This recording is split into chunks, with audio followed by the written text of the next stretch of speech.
식기세척기를 사용하면 유리 제품이 반짝반짝하게 나오고 플라스틱 제품엔 여전히 물방울이 묻어있다는 걸 눈치챘을 거예요.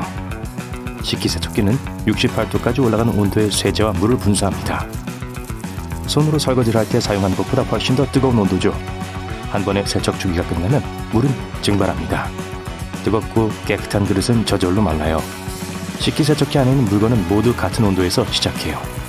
하지만 플라스틱은 더 빨리 식어요. 플라스틱의 열 용량이 더 낮기 때문이죠. 식품 저장 용기를 예로 들어볼게요. 이 플라스틱은 접시나 컵보다 훨씬 얇고 게다가 밀도가 낮아요.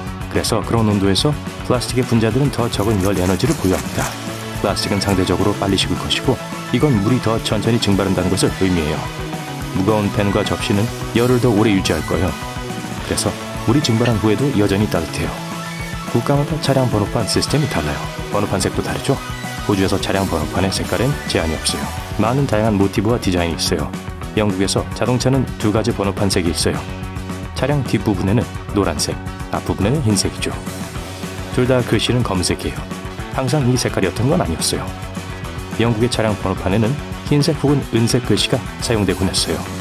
하지만 1979년부터 모든 차량은 오늘날 보게 되는 일률적인 번호판을 갖게 되었습니다. 다 이유가 있어요. 모든 등록 번호판은 반사 물질로 제작되어야 합니다. 그래서 차량 뒷부분의 번호판이 흰색이라면 흰색 빛을 반사할 거예요. 그건 불법이에요. 어떤 사람들은 영국이 이웃나라 프랑스에서 물려받은 것이라고 생각합니다. 프랑스는 영국보다 훨씬 이전부터 번호판을 사용했고 차량 뒷면에 노란색 번호판이 사용됐었어요. 적어도 차량 앞뒤 모두 흰색 번호판에 검은색 글자를 사용하기로 채택한 2009년까지는요. 이런 색상이 선택된 데는 또 하나의 실용적인 이유가 있어요. 노란색은 뒤쪽, 흰색은 앞쪽이므로 도로 위의 운전자는 차량의 어느 부분을 보고 있는지 바로 알 수 있어요. 그렇기 때문에 차가 멀어지고 있는지 다가오고 있는지 알 수 있습니다. 내부 전반사라는 멋진 현상이 있어요. 직접 확인해보세요. 레이저가 깨끗한 물탱크 한쪽에 있어야 합니다. 레이저는 물로 향하면 물속의 무거운 입자 때문에 레이저가 천천히 통과하는 것을 볼 수 있어요. 물 분자가 레이저 빔을 가두는 것처럼요. 물의 흐름을 점차 줄여가더라도 레이저 빛이 물줄기 안에 여전히 남아있어요. 적어도 물의 흐름을 완전히 끊을 때까지 남아있다가 그때야 사라집니다. 구름 위에 떠있는 것을 상상해 본 적이 있나요? 구름은 편안하고 폭신폭신하고 무엇보다도 가벼워 보여요. 하지만 밑이 평평하고 솜처럼 생긴 구름의 일종인 정나루는 무게가 보통 45만 킬로그램까지 나갈 수 있어요. 승객과 화물을 가득 실었을 때 세계에서 가장 큰 제트기 무게와 거의 같아요. 별로 생동감 있어 보이지 않을 수 있지만 토양은 사실 생명체로 가득합니다. 토양 한 티스푼 안에는 지구상에 있는 사람들보다 더 많은 미생물이 담겨 있어요. 수백만 종과 조류, 박테리아, 지렁이, 미세한 곤충, 진드기, 곰팡이 그리고 다른 많은 것을 포함한 수십억 생물들이 지구상에서 가장 큰 생물체 집단을 구성해요. 동물들은 지구의 자기장을 사용하여 방향을 파악합니다. 육지에 사는 동물이 길을 잃으면 집으로 가는 길을 쉽게 찾을 수 없을지도 모르지만 바다동물은 할 수 있어요. 연어나 바다거북과 같은 일부 동물은 지구의 자기장을 감지할 수 있는 능력을 가지고 있습니다. 그것을 자신만의 내비게이션 시스템으로 사용할 수 있어요. 바다 얘기가 나와서 말인데요. 바다가 지구의 주요 산소 탱크라는 걸 알고 있었나요? 아니요, 열대우림이 아니에요. 바다는 우리 대기에 있는 대부분의 산소를 생산해요. 사실 해조류와 같은 식물성 해양생물, 플랑크톤, 그리고 나머지 광합성제들 덕분이에요. 그 모든 해양 식물들이 광합성을 합니다. 물, 햇빛, 이산화탄소를 사용해서 설탕과 산소 형태의 에너지를 만들어요. 물고기는 아가미와 지느러미를 가지고 있지만 목은 없습니다. 대신 두개골과 견갑대를 연결하는 일련의 뼈가 있어요. 그 이유 중 하나는 앞뒤로 흔들리는 목이 있으면 빨리 헤엄치기가 힘들다는 거예요. 게다가 물고기와 비슷한 생물이 목을 발달시키는 순간 과학은 자동적으로 그것을 다른 동물 집단으로 분류했습니다. 즉, 공식적인 정의에 따르면 목이 있는 생물은 물고기라고 할 수 없다는 뜻이죠. 과학자들이 발견한 공식적으로 가장 오래된 목은 3억 7,500만 년 전에 살았던 특이한 생물체의 것입니다. 그것은 물고기와 다리가 4개인 동물을 일컫는 테트라포드의 중간이었죠. 인체는 우리가 생각하는 것보다 강합니다. 위는 심지어 면도날과 같은 까다로운 물건도 녹일 수 있어요. 비교적 짧은 시간인 2시간 동안 위산에 담그면요. 과학자들은 산을 0에서 14까지의 척도로 구분해요. 산은 pH가 낮아질수록 강해집니다. 위산은 보통 1.0에서 2.0이에요. 그 말은 산도가 꽤 높다는 뜻이죠.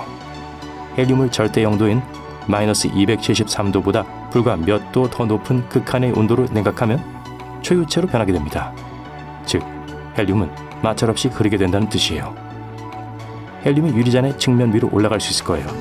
헬륨은 용기에서 분자처럼 얇은 균열을 발견하고 그것을 통해 새어나올 거예요. 그래서 그런 상태의 헬륨은 기본적으로 중력을 거역할 수 있어요. 헬륨은 생일 파티의 인기 손님입니다. 풍선에 든 헬륨을 들이마시면 목소리가 아주 높아진다는 걸 우리 모두 잘 알고 있어요. 헬륨이 정말로 목소리의 음조를 바꾼다는 뜻은 아니에요. 보통 우리가 말을 할 때 성대는 일정한 수나 비율로 진동합니다. 성대가 움직일 때 후두에서 공기를 밀어내요. 공기가 움직일 때 음파가 발생하고 건너편에 있는 사람이 귀로 그걸 듣게 되죠. 헬륨을 들이마시면 목소리의 높이와 주파수 모두를 조절하는 진동수에 영향을 미치지 않아요. 그것은 목소리의 질이나 톤 색상에 영향을 미칩니다. 음악가들은 이 용어를 음색이라고 해요. 다양한 음색이 있는데 음색 덕분에 우리가 같은 음을 연주하는 기타와 피아노의 차이를 구별할 수 있는 거예요. 높이는 같지만 톤, 즉 음색이 달라요. 성대가 진동할 때 거기선 주파수의 혼합이 일어나고 있고 헬륨을 들이마실 때 고음의 음색이 성대에서 더 크게 울려 퍼지게 됩니다. 그래서 고음이 더 크게 울리게 되는 거예요. 낮은 톤은 덜 울려요. 그래서 그 재밌고 끽끽대는 목소리가 나오는 거예요. 근처에 북극곰을 못 보고 지나친다는 건 믿기 어렵겠지만 적외선 카메라가 북극곰은 거의 감지할 수 없다는 건 사실입니다. 열 카메라는 피사체가 읽는 열을 적외선으로 감지해요. 하지만 북극곰은 열을 보존하는 데 있어서 진정한 전문가죠.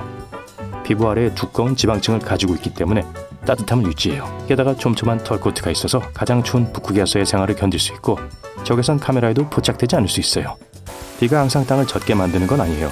비가 땅에 닿기도 전에 증발하는 매우 덥고 건조한 지역들이 있어요. 그건 유령비라고 불립니다. 하늘에서 촘촘한 물방울 커튼이 내려온 것을 볼 수 있지만 땅에는 아무것도 없고 어떤 물도 생명체에 닿지 않아요. 쥐는 간지럼을 타면 웃습니다. 간지럼을 타면 대부분 길길대고 연구원들이 간지럼을 태우는 한 실험에서는 장난을 치며 손을 쫓아다니기도 했어요. 고릴라, 오랑우탄, 보노보 그리고 침팬지를 포함한 모든 유인원도 간지럼을 잘 타며 인간과 비슷한 웃음소리로 반응합니다. 펭귄, 개, 미어캣 그리고 많은 다른 동물들도 간지럼 타는 걸 꽤 좋아하는 것처럼 보여요.